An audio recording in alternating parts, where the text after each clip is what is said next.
Bismillahirrahmanirrahim. Assalamualaikum warahmatullahi wabarakatuh.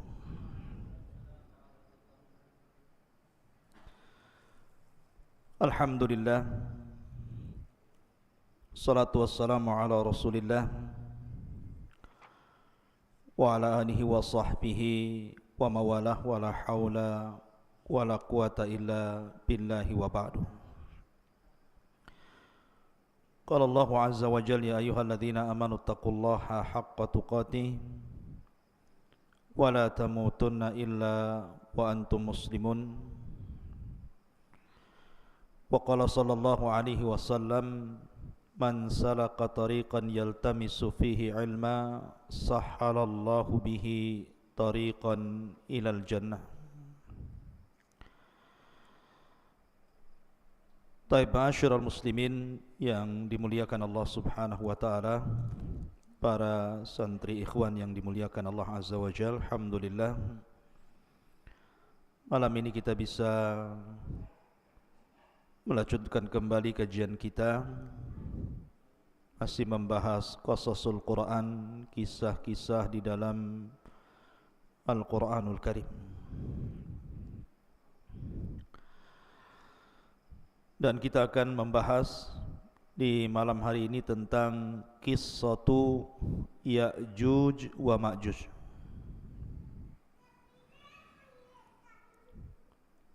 Artinya malam ini kita akan membahas satu tanda dari tanda-tanda kiamat besar. Siapa Ya'juj dan Ma'juj itu? Kemudian kapan keluarnya? Kemudian kalau keluar apa yang akan dilakukannya? Kemudian bagaimana cara menghadapinya dan juga bagaimana wafatnya? Ini yang kita akan bahas 1 jam ke depan. Di dalam surah Al-Kahfi dicantumkan di dalam ayat yang ke-92 dan seterusnya, Allah subhanahu wa ta'ala berfirman, hatta idza balagas baina saddaini wajada min dunihima qauman la yakaduna yafqahuna qawla. Ketika Dzulqarnain sampai di antara dua gunung, didapatinya di belakang kedua gunung itu ada sebuah kaum yang hampir-hampir Dzulqarnain tidak mampu memahami bahasa mereka. Jadi Raja Dzulqarnain ini satu di antara 4 raja yang menguasai dunia, yang 2 mukmin dan 2 kafir. Adapun yang mukmin yang paling luas kekuasaannya siapa? Nabi Allah Sulaiman. Itu yang paling luas kekuasaannya. Karena kekuasaan Sulaiman bukan bagi bangsa manusia saja, bangsa jin pun dikuasai dia. Baru orang nomor 2 ya Dzulqarnain. Itulah raja yang mukmin, yang beriman kepada Allah, yang sebagian besar dunia dikuasainya. Baru setelah itu yang 2 kafir, Namrud dan Bukhtun Nasr. Lah Dzulqarnain ini menurut riwayat Abdullah ibn Abbas radhiyallahu anhuma keliling dunia sampai menghabiskan waktu 500 tahun lamanya. Sampai suatu ketika Dzulqarnain ini mengarah ke sebuah arah, maka dia kemudian sampai di antara 2 gunung. Lah di balik 2 gunung itu ada sebuah kaum. Masalahnya kaum itu tidak bisa diajak bicara. Kalaupun mereka bisa diajak bicara, Dzulqarnain tidak paham maksudnya. Karena Dzulqarnain baru sampai di tempat itu. Tetapi bagaimanapun Allah Subhanahu wa taala berikan kemampuan kepada Dzulqarnain itu tsumma atba'a sababa. Jadi Dzulqarnain itu diberikan oleh Allah kemampuan untuk memahami apa yang menjadi sulit bagi dia menjadi mudah. Akhirnya diriwayatkan Dzulqarnain mempersiapkan 10 penerjemah. Yang satu penerjemah ke penerjemah yang lainnya itu beda bahasa.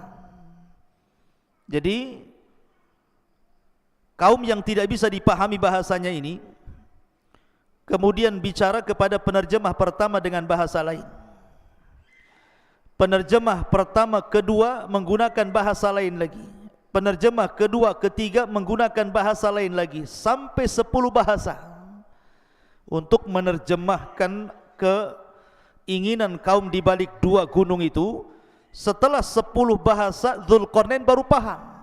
Oh, maksudnya apa? Apa maksudnya keinginan mereka?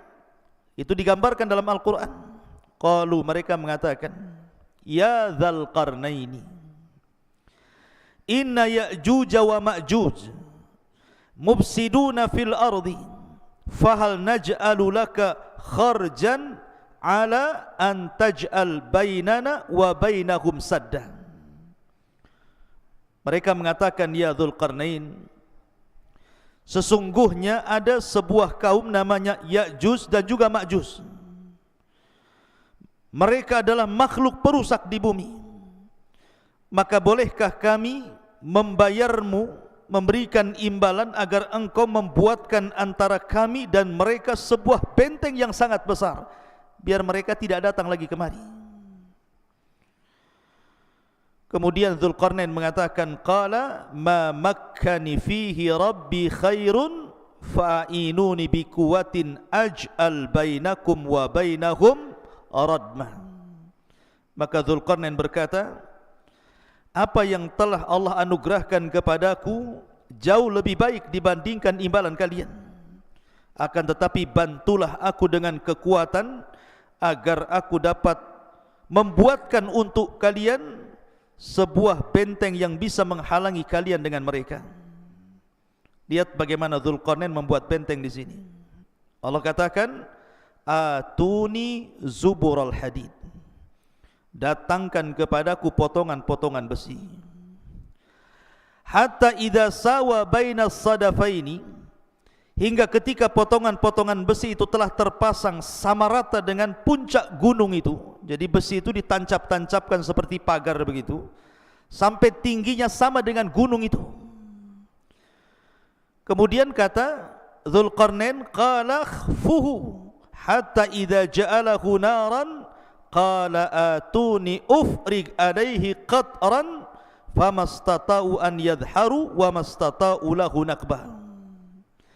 Maka Dzulqarnain berkata, tiupkanlah hingga ketika besi itu sudah menjadi merah karena terbakar api. Maka dia mengatakan, berilah aku agar kutuangkan ke atas besi itu tembaga yang sangat mendidih, maka mereka Ya'juj dan Ma'juj tidak dapat mendakinya dan tidak dapat pula melubanginya. Menunjukkan bahwa ini kekuatan yang Allah Subhanahu wa taala anugerahkan kepada Dzulqarnain. Dari sini terjadi perselisihan ulama. Apakah Dzulqarnain itu seorang nabi ataukah bukan?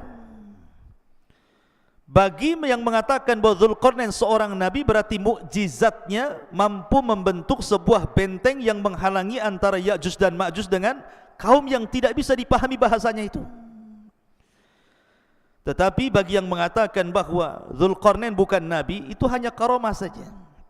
Allah anugerahkan kepada Dzulqarnain karena keajaiban dunia itu tidak lepas dari 3 perkara: mukjizat, karamah dan sihir.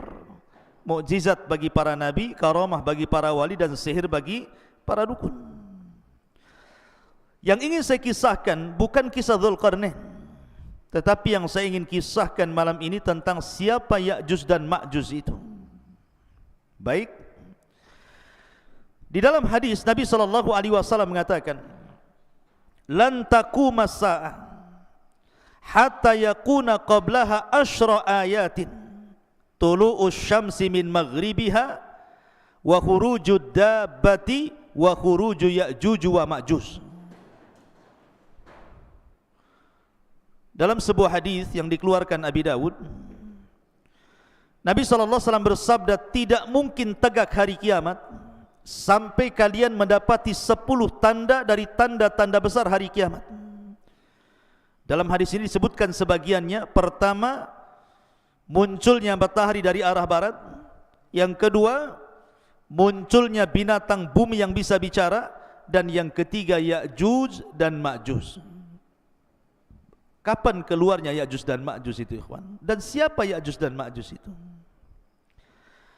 Ada yang mengatakan bahwa Ya'juj dan Ma'juj itu satu bapak dengan kita.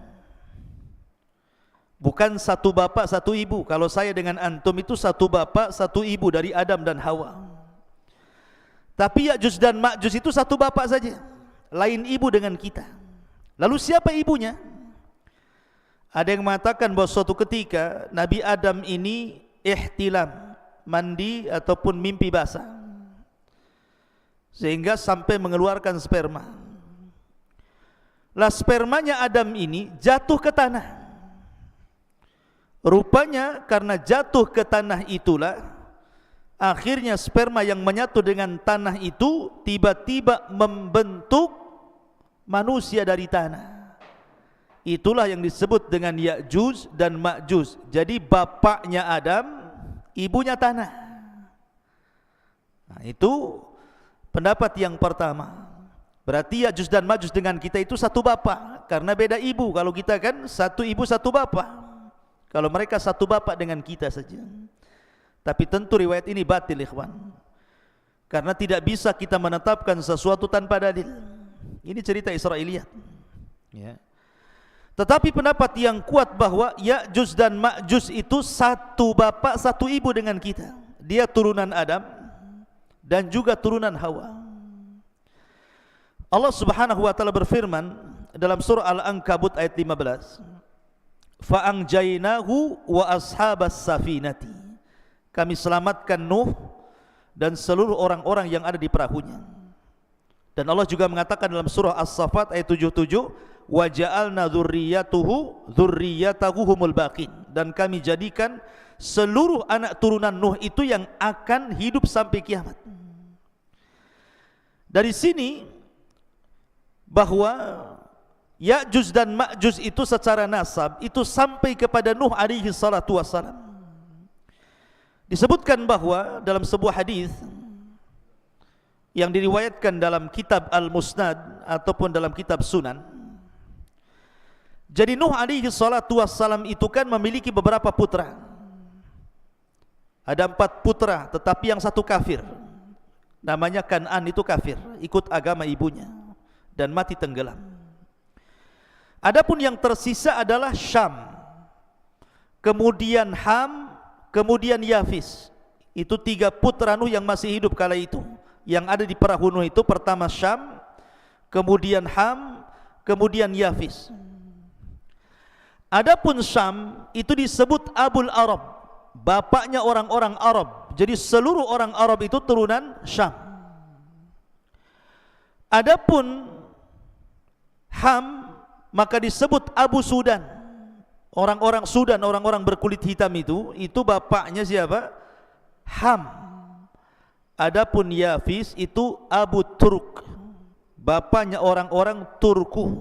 Bukan Turki, bukan. Turk itu adalah sebuah bangsa yang kemudian terdiri daripada beberapa bangsa-bangsa, dan itu diisyaratkan ke bangsa Asia kayak kita ini, itu turunan Yafis namanya. Jadi Turuk itu banyak kabilah-kabilah. Lah salah satu kabilah Turuk itu adalah Ya'juj dan Ma'juj.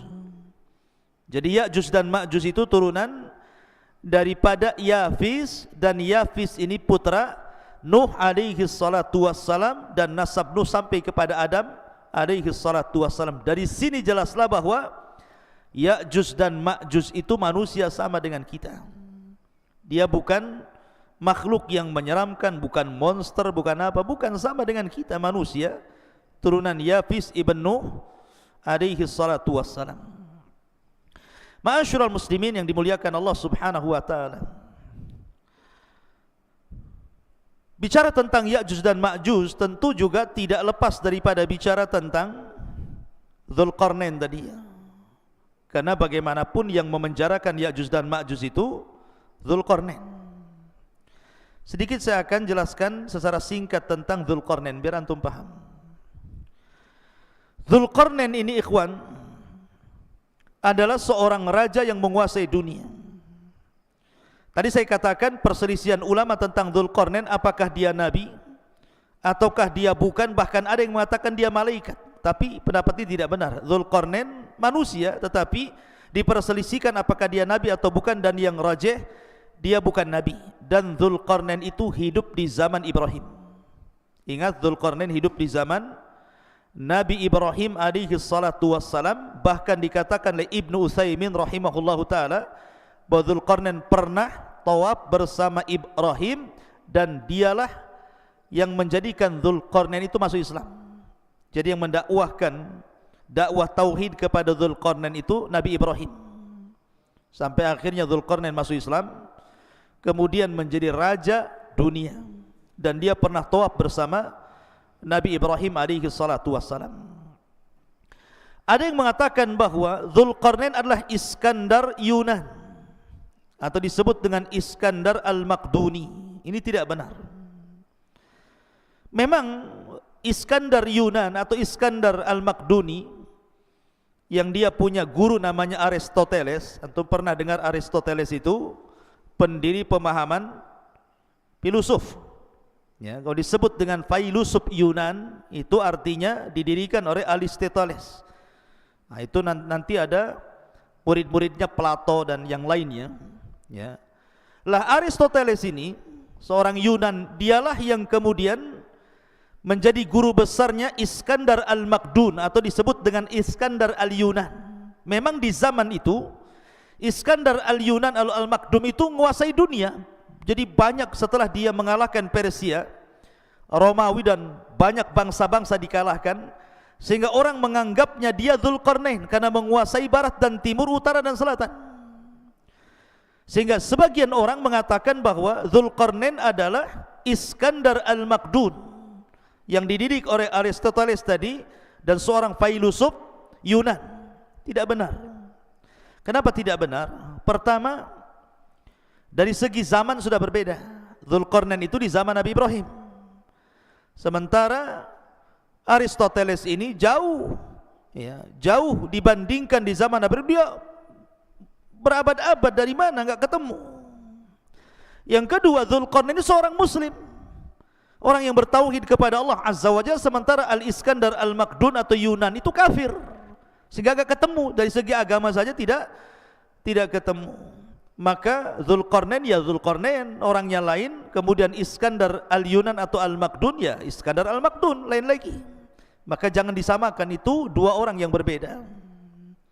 Intinya bahwa Dzulqarnain adalah seorang raja, seorang muslim, masuk Islam di tangan Nabi Ibrahim alaihi salatu wassalam, kemudian menjadi raja dan menguasai dunia. Lah di zamannya inilah Ya'juj dan Ma'juj kemudian dibenteng oleh dia sehingga tidak bisa keluar. Adapun tentang sifat Ya'juj dan Ma'juj itu, bagaimana bentuknya sebenarnya? Ibnu Hajar rahimahullahu taala menyebutkan beberapa pendapat para ulama tentang bentuk fisiknya Ya'juj dan Ma'juj itu. Kata beliau bahwa ada sebagian orang mengatakan bahwa Ya'juj dan Ma'juj itu badannya seperti syajaratil aruz, seperti pohon aruz. Pohon aruz itu berada di Syam atau tepatnya di Lubnan sana, di Libanon. Itu banyak pohon aruz, itu tinggi sekali. Ya. Jadi pohon aruz itu sangat tinggi sekali, sampai dijelaskan tingginya itu ishruna wa mi'ata dhirah, 120 hasta. Satu hasta segini. Kalau 120 hasta, Kalau 120 bagi 2 berapa? 60. Berarti 60 meter. Karena satu hasta itu setengah meter. Berarti tingginya Ya'juj dan Ma'juj itu 60 meter. Masjid ini saja baru 10 meter. Berarti 6 kali tingginya masjid ini. Berarti tinggi sekali Ya'juj dan Ma'juj itu. Raksasa kan begitu ya. Ini satu pendapat. Jadi Ya'juj dan Ma'juj itu setinggi itu karena dimisalkan dengan pohon arus yang ada di Syam, di Lubnan sana. Ini satu pendapat. Pendapat yang kedua bahwa Ya'juj dan Ma'juj itu simfun arba'atu adru fi arba'ati adru. Satu dhira, satu hasta. Jadi dia tingginya 4 hasta, lebarnya 4 hasta. Nah, jadi kotak itu jadinya. Ya. Jadi bentuk Ya'juj dan Ma'juj itu 2 meter tingginya, kemudian panjangnya juga 2 meter, lebarnya 2 meter, tingginya 2 meter. Jadi kayak kardus jadinya. Ya. Jadi itu ada juga yang mengatakan Ya'juj dan Ma'juj itu seperti itu. Kemudian juga ada yang berpendapat simfun yaftarishuna adhanahum wa yaltahifuna bil ukhra. Jadi Ya'juj dan Ma'juj itu punya telinga besar sekali. Telinganya besar sekali, panjang. Jadi satu telinga digunakan untuk selimut dia kalau dia tidur, maka satu telinganya lagi digunakan untuk membunuh, untuk menyerang. Nah, ini kayak apa ini? Telinganya besar sekali. Ya. Kemudian juga ada yang mengatakan bahwa Ya'juj dan Ma'juj itu tuluhum shibrun aw shibraini wa atwaluhum salasata ashbar. Paling tinggi 3 jengkal segini. Nah, seginilah, segini. Ada juga yang 2 jengkal, ada juga 1 jengkal segini. Tingginya itu. Berarti manusia kerdil.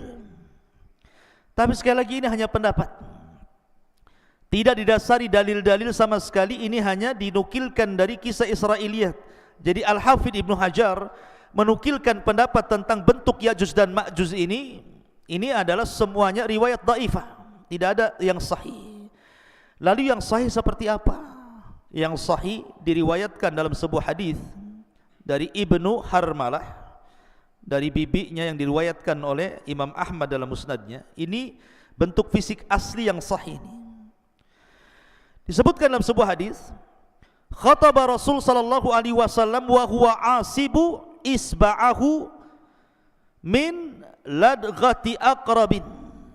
Rasul sallallahu alaihi wasallam berkhutbah dalam keadaan jarinya tersengat kalajengking.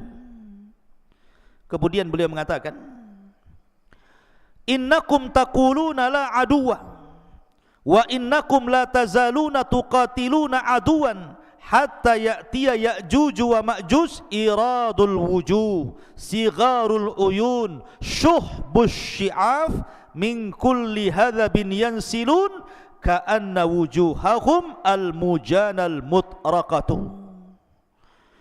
Kata Nabi SAW, kalian mengatakan tidak ada musuh lagi, padahal sesungguhnya kalian akan terus memerangi musuh sampai datangnya sebuah kaum yang namanya Ya'juj dan Ma'juj. Siapa mereka? Mereka adalah lebar mukanya, kecil matanya alias sipit, warna putih di rambut atasnya. Mereka mengalir dari tempat-tempat yang tinggi, seakan-akan wajah mereka persis seperti perisai perang. Artinya bahwa Ya'juj dan Ma'juj itu kalau kita kelompokkan satu dunia ini, orang-orang yang mirip dengan Ya'juj dan Ma'juj itu berdasarkan hadis Imam Ahmad ini mengisyaratkan kemana? Ke bangsa Cina. Ke bangsa Cina kan. Kita ini orang-orang Asia itu kan matanya sipit, bulat, pendek gitu ya.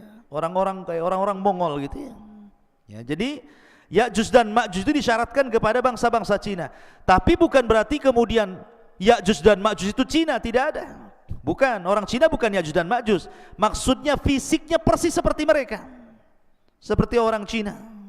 Kalau Noval ini tidak seperti orang Cina, orang Bangla ini. Ya.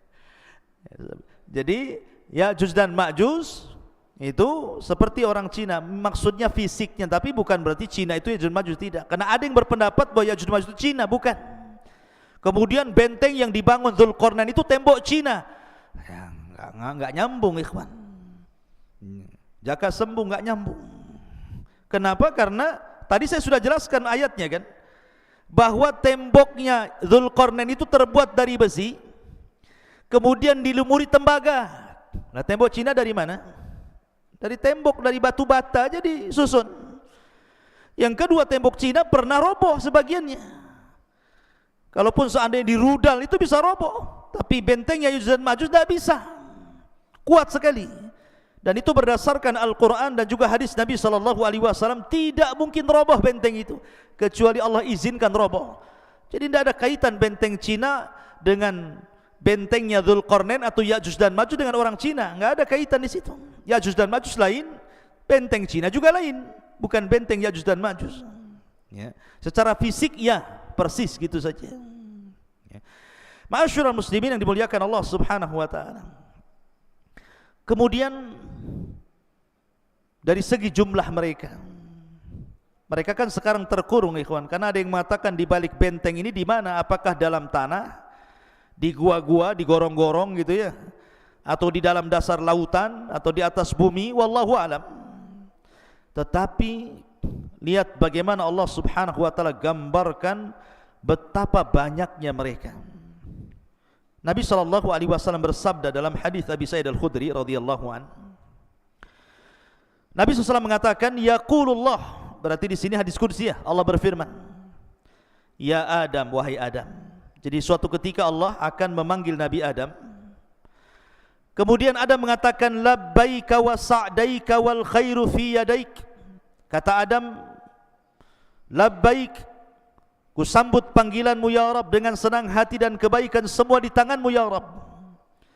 Fayaqul, maka Allah berfirman, akhrij ba'than nar. Wahai Adam, keluarkan pasukan penghuni neraka. Adam, keluarkan pasukan penghuni neraka.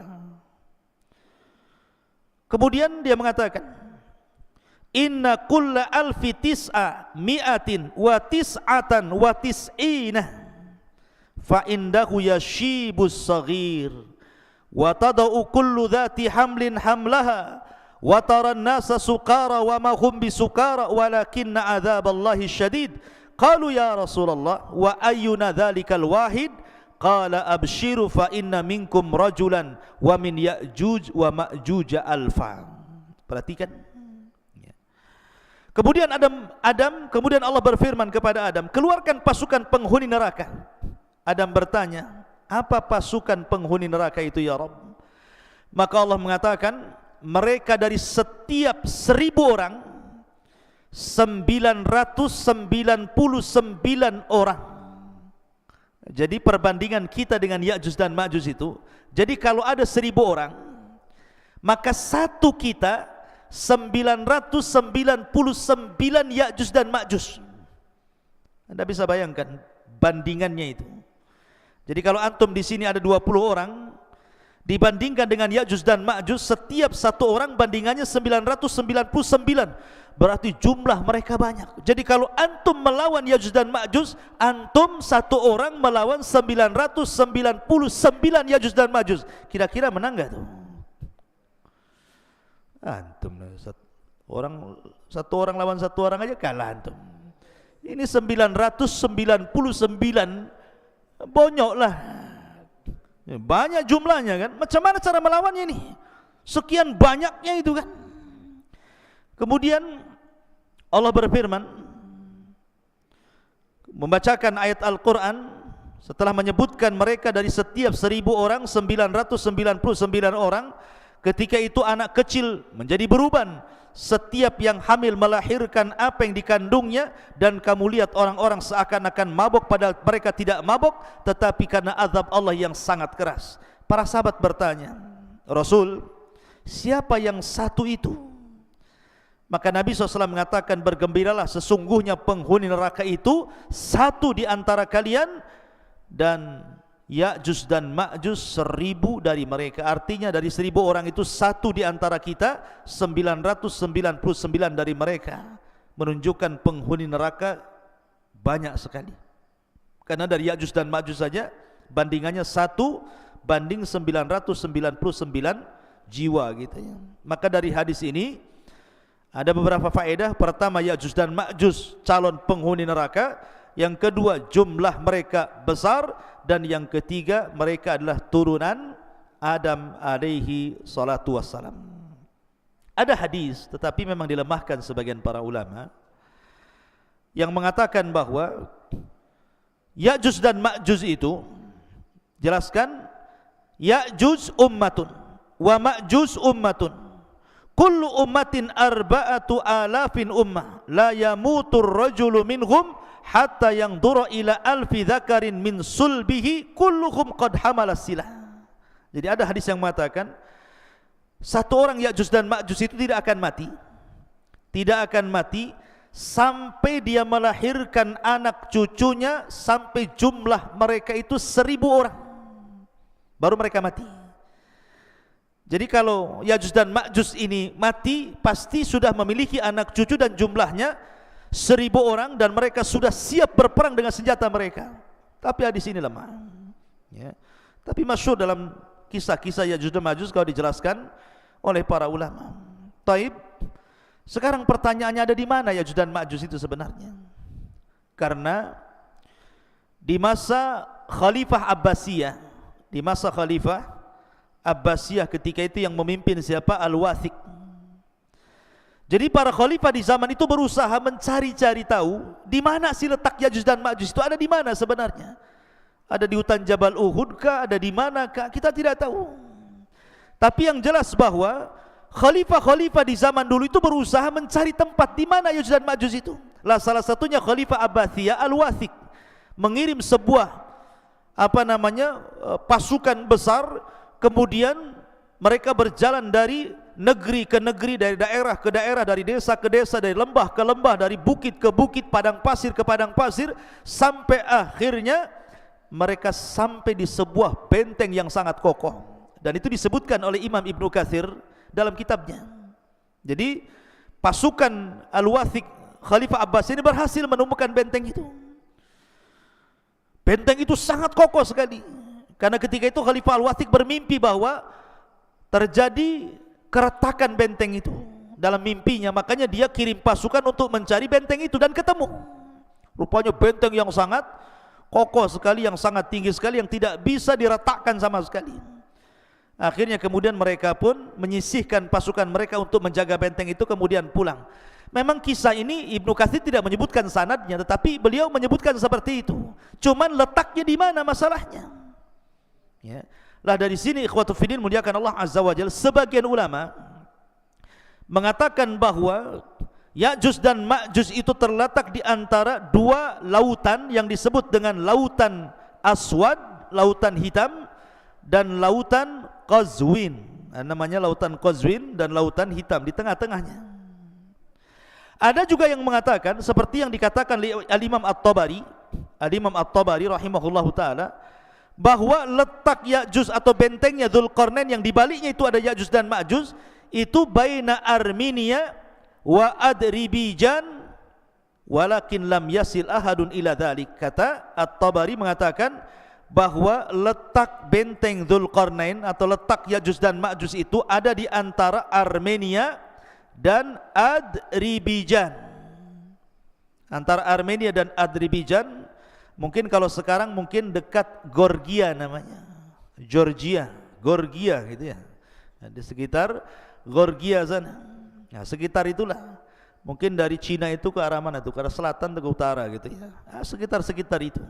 Tapi yang jelas tidak ada satupun orang yang sampai ke situ.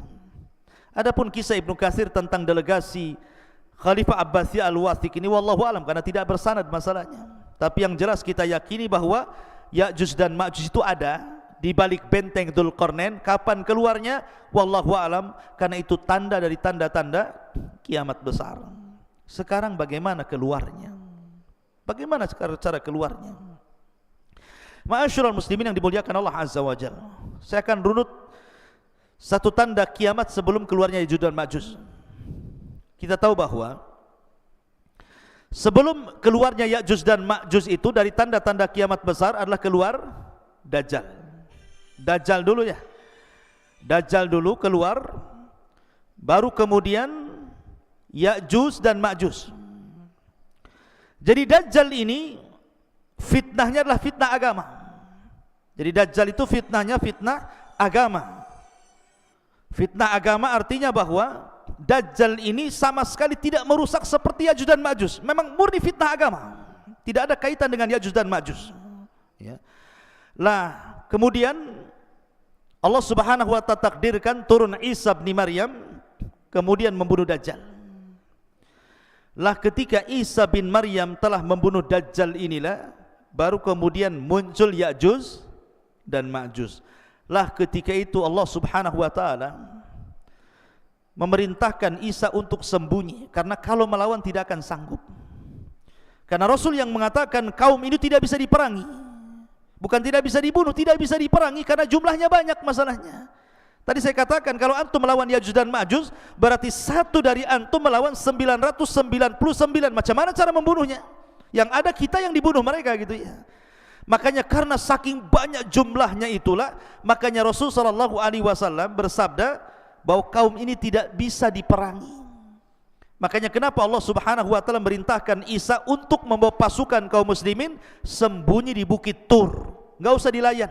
Kalau kau maksa perang pasti kalah. Ya. Akhirnya kemudian Isa hanya bertawakal kepada Allah Azza wa Jalla sampai akhirnya mereka kelaparan di bukit itu sampai kepala kerbau jauh lebih berharga dibandingkan emas dan perak. Karena mereka nggak bisa keluar, dikepung. Saking banyaknya Ya'juj dan Ma'juj itu. Ya. Lah dari sini ikhwatu fillah muliakan Allah Azza wa Jalla, Allah Subhanahu wa taala berfirman, ataupun hadis Nabi sallallahu alaihi wasallam dari Sam'an, dari Nawas ibn Sam'an, idh awhallahu ila Isa, Allah Subhanahu wa taala mewahyukan kepada Isa bin Maryam, inni qad akhrajtu ibadan li la yadani li ahadin biqitalihim faharriz ibadi ila tur. Sesungguhnya aku mengeluarkan hamba-hambaku yang tidak ada kemampuan bagi seorang pun untuk memeranginya. Biarkanlah mereka hamba-hambaku menuju Tur. Jangan dilayan Ya'juj dan Ma'juj itu. Wa yab'atsullahu Ya'juj wa Ma'juj wa hum min kulli hadabin yansirun. Maka Allah Subhanahu wa taala mengeluarkan Ya'juj dan Ma'juj, mereka mengalir dari setiap ketinggian seperti bah api saking banyaknya. Fayamurru wa awailuhum ala buhairatit tabariyah fayashrabun ma fiha wa yamurru akhiruhum fayaquluna laqad kana bihadhihi marratan ma.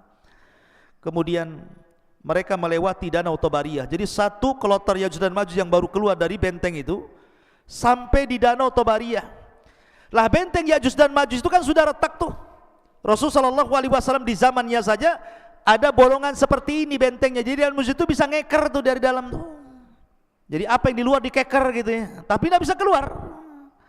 Jadi kelompok yang pertama keluar itu mereka melintasi sebuah danau yang disebut dengan Danau Tiberias, Danau Tabariyah dalam bahasa Arab, dalam bahasa kita Tiberias itu. Mereka minum sampai kering, tidak ada sisa air itu, padahal baru sedikit itu yang keluar. Kemudian kloter yang kedua datang dan mengatakan, sungguh dulu di sini banyak airnya, kenapa kemana air ini? Padahal sudah diminum oleh kloter pertama. Saking banyaknya, bayangkan. Minum pun semuanya diminum dia. Lewat danau diminum dia, lewat got diminum dia, semua diminum dia. Karena mereka nggak pernah melihat air seperti itu kan, mereka terbenteng dalam benteng. Kemudian qalu, aduh, Bang Karim ini ganggu saja nih. Qalu, mereka mengatakan, ya dzal qarnaini inna Ya'juj wa Ma'juj mufsiduna fil ardi fahal naj'alu laka kharjan ala an taj'al bainana wa bainahum sadda. Kemudian Dzulqarnain mengatakan, sesungguhnya Ya'juj dan Ma'juj mereka perusak di permukaan bumi. Jadi ikhwan, ketika Ya'juj dan Ma'juj keluar itu, Ya'juj dan Ma'juj itu fitnahnya berbeda dengan Dajjal. Kalau Dajjal itu kan fitnah agama. Kamu kalau ikut saya senangkan, tapi kalau tidak ikut saya bunuh kau. Bahasanya seperti itu.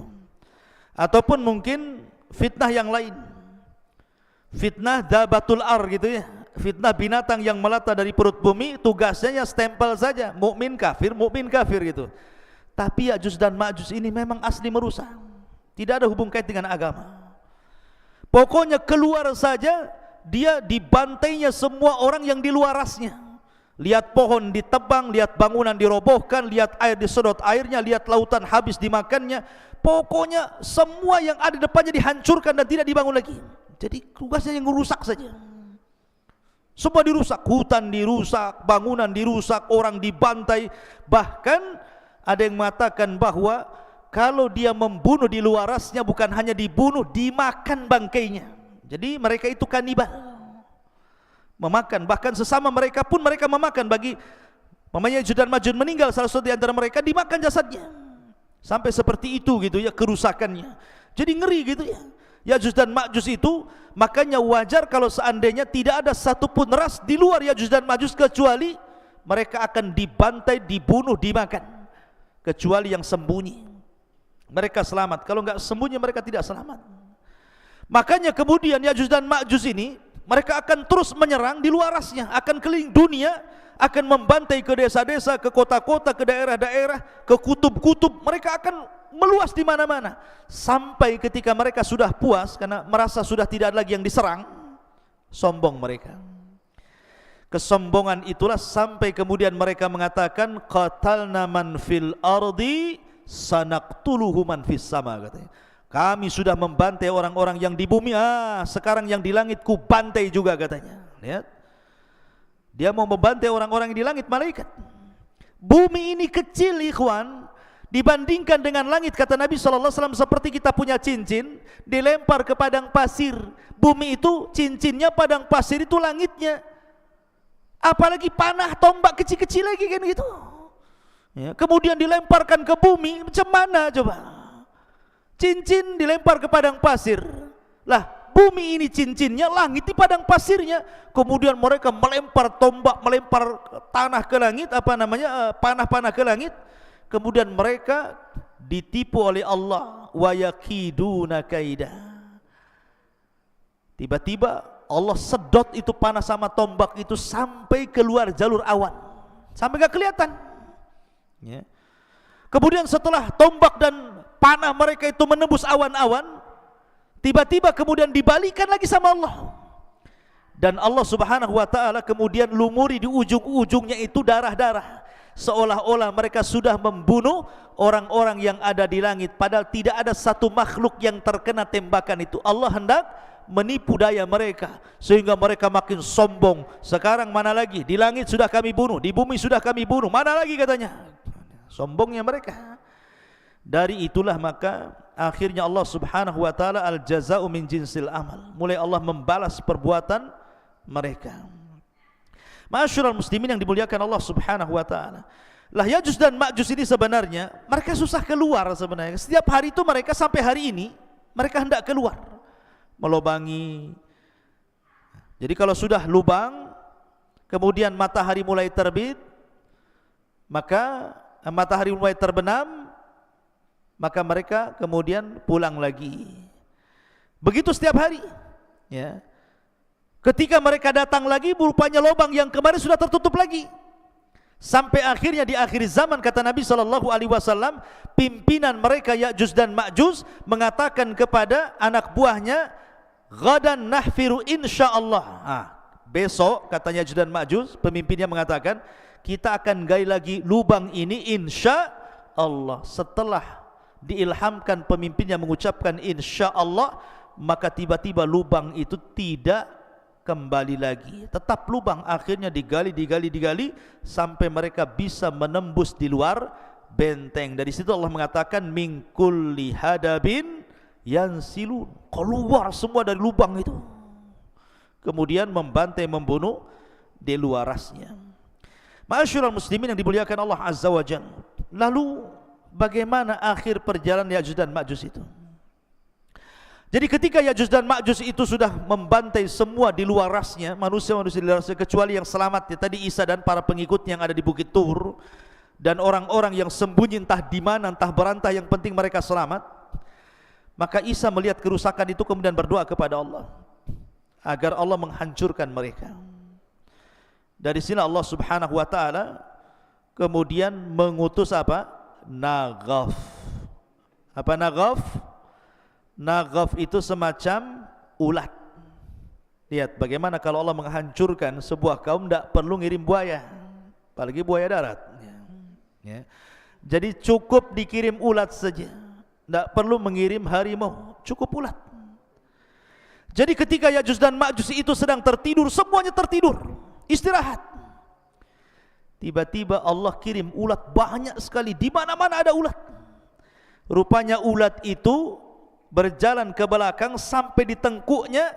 Tiba-tiba Allah Subhanahu wa taala jadikan ujung mulut ulat itu menembus tengkuk Ya'juj dan Ma'juj, masuk dari belakang, kemudian merusak isi badannya. Subhanallah, seperti listrik kalau antum cabut gardunya itu, apa yang terjadi?